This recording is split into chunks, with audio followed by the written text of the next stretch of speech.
प्रेम से बोलिए लक्ष्मी मैया की जय। शुक्रवार माता लक्ष्मी का प्रिय दिवस होता है। इस दिन माता लक्ष्मी का पूजन और व्रत किया जाता है। आज की इस वीडियो में मैं आप सभी को वैभव लक्ष्मी संपूर्ण व्रत कथा सुनाऊंगी। आइए सभी भक्तजन पूर्ण श्रद्धा और भक्ति के साथ इस कथा का मेरे साथ श्रवण करेंगे। वैभव लक्ष्मी जी की कथा के अनुसार एक बहुत बड़ा शहर था। उस शहर में लाखों की जनसंख्या में लोग रहा करते थे। पुराने समय में लोग मिलजुल कर रहा करते थे, एक दूसरे का सुख दुख समझते थे। परंतु नए जमाने के अनुसार लोगों का रूप भी बदलता गया। अब सब लोग अपने काम से काम रखने लगे। किसी एक को किसी दूसरे की परवाह ही नहीं होती थी। घर के सदस्य भी एक दूसरे की परवाह नहीं करते थे। भजन कीर्तन भक्ति भाव संस्कार जैसे मानो कम ही हो गए थे। दिनों दिन शहर में बुराइयां जैसे शराब जुआ व्यभिचारी चोरी डकैती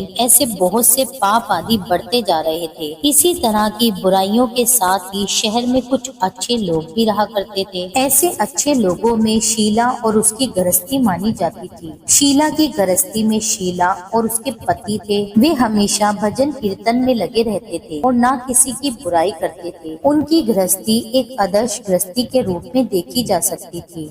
शीला की गृहस्थी इस प्रकार सुखी रूप से चल रही थी। परंतु कहा जाता है ना कि कर्म की गति तो अटल है, विधाता का लिखा कोई नहीं टाल सकता, ना कोई समझ सकता। इंसान का नसीब पल भर में राजा को रंक बना देता है और रंक को राजा। इसी तरह शीला का पति अपने पिछले जन्म के कुछ कर्म भोग रहा था। उसका बुरे दोस्तों के साथ बैठना उठना हो गया था। वह जल्द ही करोड़पति बनने का सोच रहा था। गलत तरीके से पैसा कमाना चाह रहा था, इसलिए वह गलत राह पर निकल पड़ा। वह भी जुआ शराब चरस गांजा ऐसी कई बुराइयों में फंसता चला गया। जल्दी पैसा कमाने के कारण वह लालच में दोस्तों के साथ जुआ खेलने लगा और अपनी बचाई हुई धनराशि पत्नी के गहने सब कुछ रेस और जुए में हारता चला गया। अब देखिए श्रोताओं, एक ऐसा भी वक्त था जब सुशील अपनी पत्नी शीला के साथ आनंद में जीवन जी रहा था। प्रभु के भजन कीर्तन में उसका मन लगता था। परंतु अब ऐसा समय आ गया कि उनके घर में दरिद्रता और भूखमरी फैल गई। सुख तो छोड़िए, उन्हें 2 वक्त का भोजन भी नहीं मिलता था। इस तरह शीला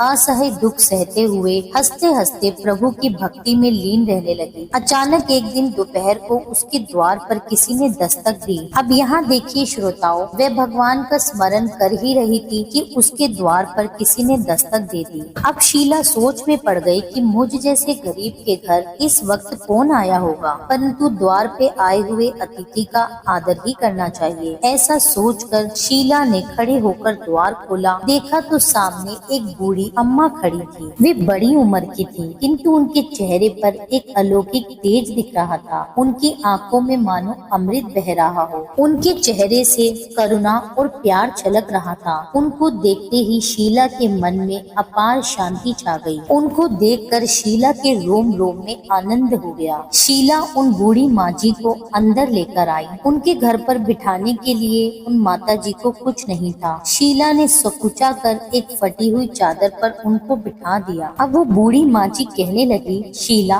तुमने मुझे नहीं पहचाना? शीला ने हिचकिचाते हुए कहा, माँ जी आपको देखते ही मुझे बहुत खुशी हो रही है और मन में शांति सी भी हो गई है। ऐसा लगता है कि मैं बहुत दिनों से आपको ही ढूंढ रही हूँ, परंतु मैं आपको पहचान नहीं पा रही। तब माँ जी ने हंसकर कहा, क्यों तुम भूल गई? हर शुक्रवार को लक्ष्मी जी के मंदिर में तुम भजन कीर्तन करने आती हो, तब मैं भी वहाँ पर आती हूँ और तुम्हारे भजन कीर्तन सुनती हूँ। हम हर शुक्रवार को वहाँ मिलते हैं। तुम लक्ष्मी जी के मंदिर में कितने मधुर भजन गाती हो। अब तुम मुझे मंदिर में दिखाई नहीं दे रही, तो मैंने सोचा कि क्यों ना मैं तुम्हारे घर जाकर देख लूं, कहीं तुम बीमार तो नहीं हो गई हो। ऐसा सोचकर मैं तुमसे मिलने चली आई। तब माँ जी बोली, बेटी सुख दुख तो धूप और छांव के जैसे होते हैं। सुख के पीछे दुख आता है और दुख के पीछे सुख। धैर्य रखो बेटी, तुम्हें क्या परेशानी है? तुम अपने मन की बात मुझसे कह सकती हो, तुम्हारा दुख कम हो जाएगा। माँ जी की बातें सुनकर शीला के मन को शांति मिली। उसने माँ जी से कहा, माँ मेरी गृहस्थी भरपूर सुख और खुशियों से भरी थी। मेरे पति का नाम सुशील है। हम बहुत संतोष से रहा करते थे। ईश्वर की भक्ति के साथ हमारा समय व्यतीत हो रहा रहा था। अचानक हमारा भाग्य हमसे रूठ गया। मेरे पति गलत संगत में बैठने लगे, गलत दोस्तों की वजह से शराब, जुआ ऐसी आदतों के शिकार हो गए। उन्होंने जुए में सब कुछ गवा दिया। शीला की यह बातें सुनकर बूढ़ी माँ जी कहने लगी, हर व्यक्ति को अपने कर्म का भुगतान करना ही पड़ता है, इसलिए तू चिंता मत कर, तेरे सुख के दिन भी अवश्य आएंगे। तू तो लक्ष्मी माता जी की भक्त है, उनकी भक्ति कर, व्रत कर, सब कुछ ठीक हो जाएगा। माँ लक्ष्मी जी का व्रत करने की बात सुनकर शीला के चेहरे पर चमक आ गई। उसने पूछा, माँ जी, लक्ष्मी जी का व्रत कैसे किया जाता है, आप मुझे समझाइए, मैं ये व्रत अवश्य करूँगी। मैं तुझे उपाय बताती हूँ। माँ भगवती लक्ष्मी की तू सच्ची भक्त है, वो तो स्वयं धन की देवी है और वे करुणा की अवतार है। अपने भक्तों पर वे स्वयं कृपा करती हैं। बेटी, माँ लक्ष्मी जी का व्रत बहुत सरल तरीके से किया जाता है। इस व्रत को करने से धन संपदा, यश, वैभव की प्राप्ति होती है। बूढ़ी माँ जी ने कहा,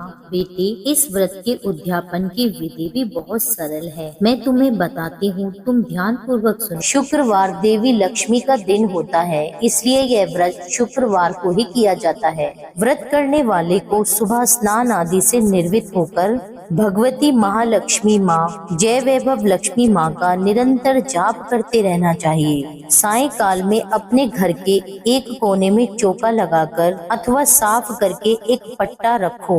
उसके ऊपर एक साफ स्वच्छ कपड़ा बिछाकर उस पर थोड़े से चावल रखो। फिर एक लोटे में जल लेकर उन्हें चावल के ऊपर रखो। लोटे के ऊपर एक कटोरी रखो। उस कटोरी में सोने या चांदी का कोई आभूषण रखो। अगर कोई आभूषण ना हो तो 1 रुपए का सिक्का भी कटोरी में रखा जा सकता है। इसके बाद एक घी का दीपक और एक धूप बत्ती जलाकर रखो। एक बर्तन में थोड़ा मीठा प्रसाद के रूप में रखो। प्रसाद में बतासे अथवा गुड़ भी रखा जा सकता है। पट्टे के ऊपर लोटे के पास सोने, चांदी या तांबे पर बना श्री यंत्र भी रखो। यदि धातु का श्री यंत्र घर पर नहीं हो तो कागज पर छपे श्री यंत्र को भी रखा जा सकता है। बेटी, भगवती लक्ष्मी को श्री यंत्र अत्यंत ही प्रिय है। पूजा करने और कथा कहने के लिए पट्टे के पास पूर्व की ओर मुख करके बैठो। सबसे पहले श्री यंत्र को श्रद्धा पूर्वक हाथ जोड़कर प्रणाम करो। फिर वैभव लक्ष्मी के ध्यान मंत्र को पढ़कर भगवती लक्ष्मी जी की स्तुति करो। जिन्हें संस्कृत में मंत्र और ध्यान कहने में कठिनाई हो, वे सरल भाषा में भी ध्यान और स्तुति कर सकते हैं। भगवती महालक्ष्मी दिखावे की नहीं बल्कि भाव की भूखी होती हैं। इसके पश्चात कटोरी में रखे आभूषण या रुपये पर हल्दी, कुमकुम और चावल चढ़ाओ। फिर दोनों हाथों से लाल रंग पुष्प माँ को अर्पित करके प्रसाद का भोग लगाओ। धूप दीप दिखाओ। पुनः लक्ष्मी जी की स्तुति करके लक्ष्मी महिमा गाओ और आरती उतारो। फिर मन ही मन में सच्चे हृदय से जय महालक्ष्मी माँ का 11 बार उच्चारण करो। इसके बाद 11 या 21 शुक्रवार को व्रत का संकल्प लेकर अपनी मनोकामना पूर्ण करने के लिए माँ से हाथ जोड़कर विनती करो। अंत में माँ का प्रसाद सभी में बांट दो। थोड़ा सा प्रसाद अपने लिए रखो। बाद में कटोरी में रखा हुआ आभूषण, रुपया और श्री यंत्र उठाकर रखो। लोटे का पानी तुलसी के पौधे पर चढ़ा दो। इस दिन पूरे दिन उपवास रखकर सायंकाल प्रसाद खाना चाहिए। यदि इतनी शक्ति ना हो तो एक बार शाम के समय प्रसाद खाकर सादा वैष्णव भोजन कर सकते हैं। इस प्रकार इस व्रत को शास्त्रीय विधि से करने से इसका फल अवश्य ही प्राप्त होता है। इस व्रत के प्रभाव से मनुष्य की सब विपत्तियां दूर हो, धन वैभव की प्राप्ति होती है। कुंवारी कन्याओं को मन भावन पति मिलता है। सौभाग्यवान स्त्रियों को अखंड सौभाग्य मिलता है। संतानहीन दंपति को संतान की प्राप्ति होती है। और भी कोई अन्य मनोकामना हो तो वह भी अवश्य ही पूर्ण होती है। खोया हुआ सामान भी वापस मिलता है। शीला यह सुनकर बहुत ही प्रसन्न हुई और उसने कहा, माता जी, आपने जो भी वैभव लक्ष्मी के व्रत की विधि बताई है उसे मैं अवश्य ही करूंगी। आप कृपया करके मुझे इसकी उद्यापन विधि भी समझाकर बताइए। वृद्धा ने कहा, इस व्रत का उद्यापन करने की विधि भी बहुत सरल है। बेटी, ध्यान से सुनो। 11 या 21 जितने शुक्रवार को व्रत करने का संकल्प लिया हो उतने व्रत पूर्ण श्रद्धा और भाव पूर्वक से पूरे होने पर अंतिम शुक्रवार को उद्यापन करना होता है। इस दिन की पूजा शुक्रवार को की गई पूजा विधि की तरह ही की जाती है। इस दिन के लिए नारियल की गिरी और खीर का प्रसाद वितरित किया जाता है। प्रसाद के साथ कम से कम 7 कुंवारी या सौभाग्यवान स्त्रियों को कुमकुम का तिलक लगा करके श्री वैभव लक्ष्मी व्रत कथा की एक पुस्तक भेंट दी जाती है। अंत में महालक्ष्मी के विभिन्न स्वरूपों को श्रद्धा पूर्वक हाथ जोड़कर नमस्कार करो, मन ही मन माँ से प्रार्थना करो, हे महालक्ष्मी माँ, हे धन लक्ष्मी माँ, हे वैभव लक्ष्मी माँ, मैंने सच्चे मन से आपका व्रत पूर्ण किया है, फिर भी इसमें कोई गलती या अपराध हुआ हो तो क्षमा करना। जो भी तुम्हारी मनोकामना हो उसे कहें। मनोकामना को पूर्ण करना और हम सबका कल्याण करना, हमारी सभी विपत्तियों को दूर करके हमें धन वैभव प्रदान करना। हे देवी माँ, आपकी महिमा अपरंपार है। बुढ़िया माँ से वैभव लक्ष्मी के व्रत की शास्त्रीय विधि सुनकर शीला का मन मयूर जैसे नाच उठा। उसे ऐसे लगा मानो उसे मन मांगी मुरादें मिल गई हैं। तत्काल उसने अपनी आंखें मूंद करके मन ही मन में संकल्प लिया कि हे वैभव लक्ष्मी माँ, मैंने आपका 21 शुक्रवार तक बुढ़िया माँ द्वारा बताई गई शास्त्रीय विधि के अनुसार व्रत और उद्यापन करूंगी। इस प्रकार संकल्प करके जैसे ही शीला ने आंखें खोली तो क्या देखती है कि वह वृद्ध महिला उस कमरे में नहीं थी। उसने घर के बाहर जाकर देखा किंतु वहाँ भी उसे माँ जी दिखाई नहीं दी। उसे बड़ा ही आश्चर्य हुआ कि थोड़ी देर में ही वृद्ध माई कहाँ पर गायब हो गई। प्रिय भक्तों, वास्तव में वे साक्षात भगवती महालक्ष्मी जी ही थी, जो अपने भक्त शीला को वृद्धा का वेश धारण कर रास्ता दिखाने आई थी। अगले दिन शुक्रवार था। शीला सुबह नहा धोकर मन ही मन में जय माँ लक्ष्मी का, जय वैभव लक्ष्मी माँ का जाप करने लगी। सायंकाल के समय वह माँ वैभव लक्ष्मी की पूजा करने बैठी। घर में कोई भी आभूषण नहीं था। आभूषण के नाम पर उसकी नाक में एकमात्र लौंग ही बची थी। उसने वही निकालकर धोकर कटोरी में रख दी। घर में थोड़ी शक्कर रखी थी, उसने शक्कर का ही प्रसाद बनाया। फिर उसने बुढ़िया माँ की बताई हुई शास्त्रीय विधि के अनुसार वैभव माता लक्ष्मी का पूजन किया। पूजन के बाद उसने प्रसाद को अपने पति मनोज और अन्य लोगों को वितरित किया। अंत में स्वयं ग्रहण किया। श्री वैभव लक्ष्मी माँ का प्रसाद खाते ही मनोज के स्वभाव में परिवर्तन आ गया। उसका चिड़चिड़ापन कम हो गया। उसका मन कुकर्मों से दूर होकर कारोबार जो पहले बिल्कुल ठप हो गया था फिर से उसमें जम गया। 21वें शुक्रवार को शीला ने बुढ़िया माँ द्वारा बताई गई शास्त्रीय विधि के अनुसार उद्यापन किया और 11 स्त्रियों को भी वैभव लक्ष्मी व्रत की पुस्तकें भेंट दी। फिर भगवती महालक्ष्मी के वैभव लक्ष्मी स्वरूप को मन ही मन में प्रणाम करते हुए कि हे लक्ष्मी माँ, मैंने आपके व्रत की जो मनोती मांगी थी वह आज पूर्ण हुई है। हे माँ, हमारे संकटों को दूर कीजिए, हमारा कल्याण करो। जाने अनजाने में कोई यदि हमसे अपराध हुआ हो तो उसको क्षमा करो। माँ, हमें धन संपत्ति और वैभव प्रदान करना, हमें समृद्धि देना। माँ, आपकी महिमा अपरंपार है, आपकी सदा जय हो। प्रिय भक्त जनों, इस प्रकार व्रत के पूर्ण हो जाने के बाद कुछ ही दिनों में मनोज के कारोबार में अच्छा लाभ होने लगा। उसने शीला को उसके जेवर वापस दिला दिए। उनके घर में पहले जैसे सुख शांति आ गई। श्री वैभव लक्ष्मी माँ के प्रताप को देखकर अन्य सभी औरतों ने उनका विधि पूर्वक व्रत किया और मन भावन फल प्राप्त किया। हे वैभव लक्ष्मी माँ, जिस प्रकार आपने शीला पर कृपा करी उसी प्रकार से अपने अन्य भक्तों पर भी कृपा करना, सबका भला करना और सबके ऊपर अपना आशीर्वाद बनाए रखना। बोलो श्री वैभव लक्ष्मी माता की जय। यहीं पर कथा संपूर्ण होती है। भक्तजनों, यह थी आज की कथा। अब सुनिए माता लक्ष्मी की आरती। ओम जय लक्ष्मी माता, मैया जय लक्ष्मी माता, तुमको निश दिन सेवत हरि विष्णु विधाता।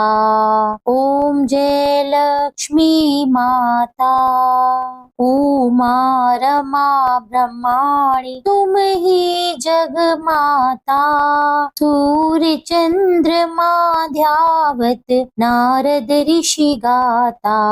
ओम जय लक्ष्मी माता, दुर्गा रूप निरंजनी सुख संपत्ति दाता, जो कोई तुमको ध्यावत रिद्धि सिद्धि धन पाता। ओम जय लक्ष्मी माता, तुम पाताल निवासिनी तुम ही शुभ दाता, करम प्रभाव प्रकाशिनी भवनिधि की त्राता। ओम जय लक्ष्मी माता, जिस घर में तुम रहती सब सद्गुण आता, सब संभव हो जाता मन नहीं घबराता। ओम जय लक्ष्मी माता, तुम बिन यज्ञ न होते वस्त्र न कोई पाता, खान पान का वैभव सब तुमसे आता। ओम जय लक्ष्मी माता, शुभ गुण मंदिर सुंदर, शुभ गुण मंदिर सुंदर, क्षीरोद दी जाता, रतन चतुर्दश तुम बिन कोई नहीं पाता। ओम जय लक्ष्मी माता, माता महालक्ष्मी जी की आरती जो कोई जन गाता, पूरे आनंद समाता पाप उतर जाता। ओम जय लक्ष्मी माता, प्रेम से बोलिए, भाव से बोलिए, लक्ष्मी मैया की जय। कथा सुनाने से पहले आप सभी से अनुरोध है कि जिन भी लोगों ने मेरे चैनल को अभी तक सब्सक्राइब ना किया हो वह मेरे चैनल को सब्सक्राइब कर लें, ताकि ऐसी ही वीडियो आप तक सही समय पर पहुंच सके। अगर आपको मेरी वीडियो पसंद आती है तो वीडियो को लाइक कर दीजिएगा। आपके लाइक और शेयर करने से ही मुझे पता चलता है कि आप मेरी वीडियो को पसंद कर रहे हैं, उसे अपना प्यार दे रहे हैं। यह थी आज की वीडियो। उम्मीद करती हूँ वीडियो आपको पसंद आया होगा। वीडियो अच्छा लगा हो तो वीडियो को लाइक करके चैनल को सब्सक्राइब कर दीजिए। मिलती हूँ आपसे एक अगली वीडियो में, जब तक के लिए जय श्री राधे।